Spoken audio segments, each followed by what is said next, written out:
Um, all right, I wanted to do something on my YouTube channel where I talk about the service industry, something that I hold near and dear to me, and finances, because I feel like I'm pretty damn good with money. So that's what I'm doing. My first little video that I want to do, I titled it Surviving the Industry.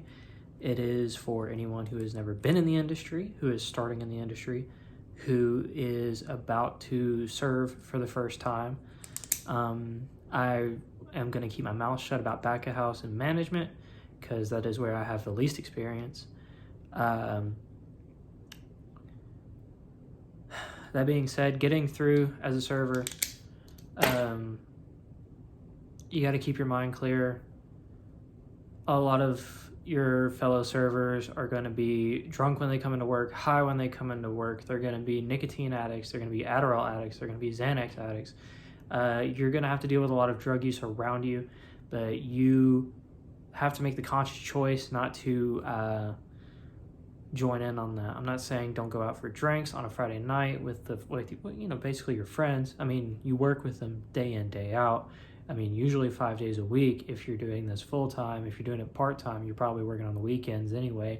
3 days a week, you might as well blow $50 on a $200 night. Getting a little wasted, not gonna lie, it's fun, but you need to make sure that doesn't become habitual. You don't want to be an alcoholic as a front of house server because your tips will never make it home. You won't be able to pay rent. Working in the back of house is extremely hard. I've done it a couple times. A lot of those guys and girls are a bottle a night, like a bottle a night type people. Wine, whiskey, vodka, whatever their crutch is, they will put it down. It's physically demanding work to work in the back of the house. I don't blame them. I can't say anything, but if you abuse intoxicants, you'll stay there. For management at a restaurant is pretty stressful, pretty damn stressful, because you have to maintain relations with the guests. And by maintaining relations, that basically does mean kiss ass. Every management that I've ever worked with has worked at least 10-hour shifts. I've seen some work 14. I've seen some work 18. I've had a manager basically at a 24-hour establishment go to their car, sleep for 3 hours, work a 20-hour day, essentially, just because a different manager couldn't come in that day. As much as you can, avoid intoxicants. I'm a caffeine person who isn't, but yeah, if you fall into the abusing anything, you won't make it out of the industry. You'll be there for life. Speaking of that, you need to have an end goal. As soon as you get in the industry, you need to make sure that you're going somewhere and doing something to get out.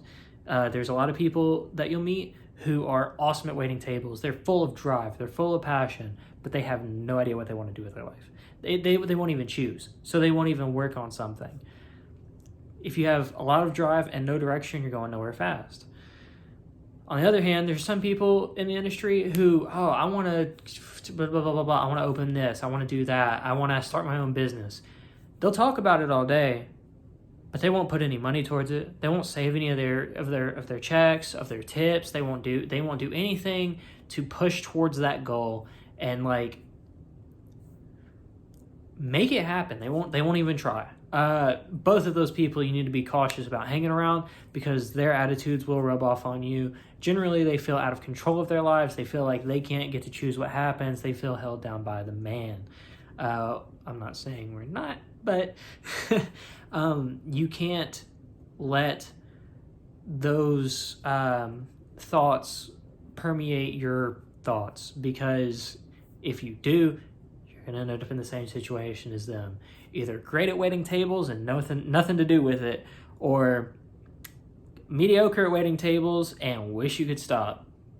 Don't want to end up there. You have to combine both. You need to get out of the industry quick. It takes a toll on your body. There are no benefits usually when you're working as a server. You don't get health insurance. You don't get vision. You don't get dental. And you need all those things. You need to look your best when you're making tips. Otherwise, you're not going to make any. Just truth be told.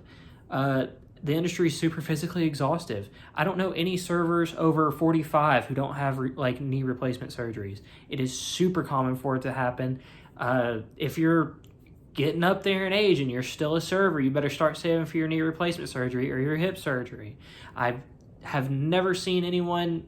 I bet the numbers are 90% plus if you're a server over 55 that you have had a hip or a knee replacement surgery. The industry sucks and it takes a toll on your body.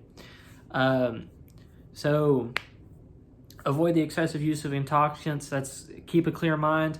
Have an end goal. Clear goal and path to get there. Just 2 easy points.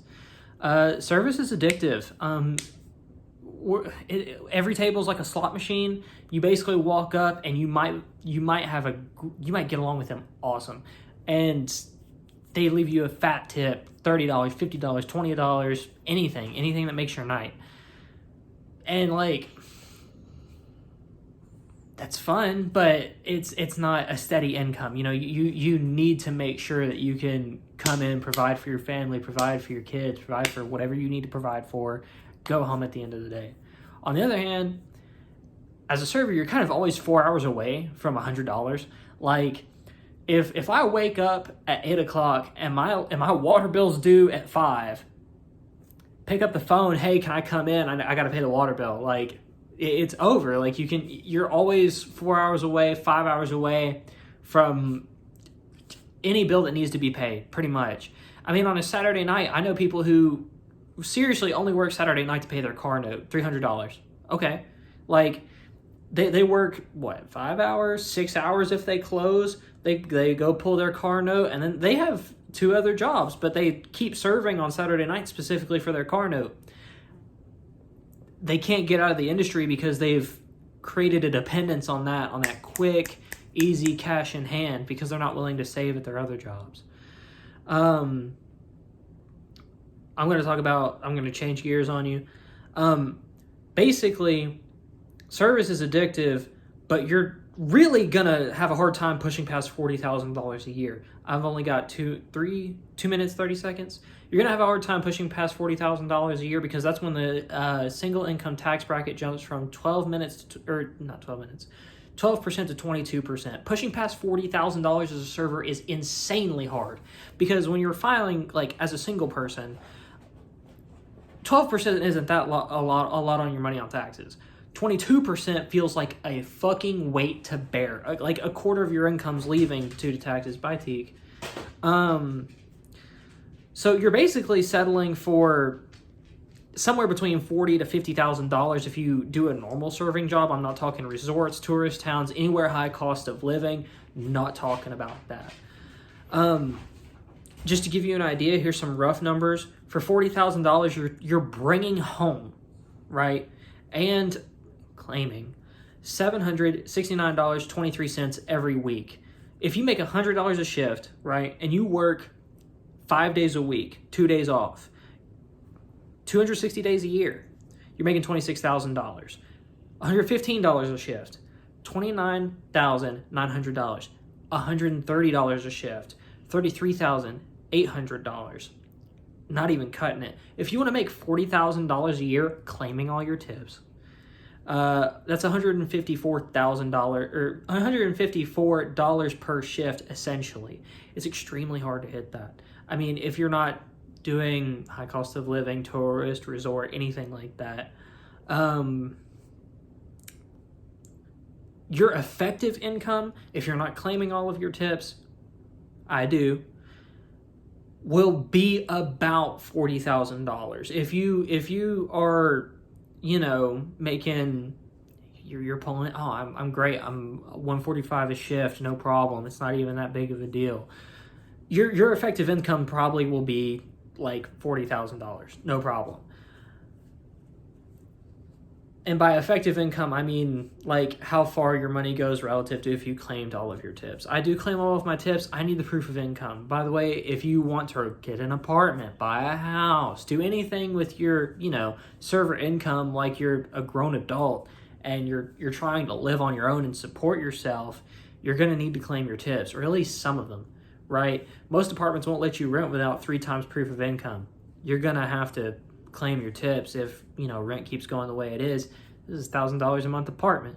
Shit sucks, but we're here for it. Anyway, that's all I gotta say. I'm gonna wrap it up. I'm already over time. The 3 points of this video: keep a clear mind, don't get too intoxicated, clear goals and path, don't go nowhere fast, and don't go fast nowhere, and then never settle to be in the industry. Your money's just not going to go very far. Keep pushing until you get out. See ya. That's how you survive the industry.